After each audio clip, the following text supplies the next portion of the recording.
Rancho Vallehermoso, especialistas en la raza mexicana Cebú Sardo Negro.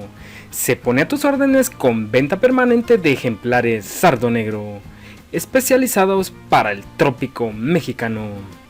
La raza Sardo Negro proviene de toros que se importaron del Brasil, los cuales tenían algunas características que con el paso del tiempo integrarían esta nueva raza mexicana.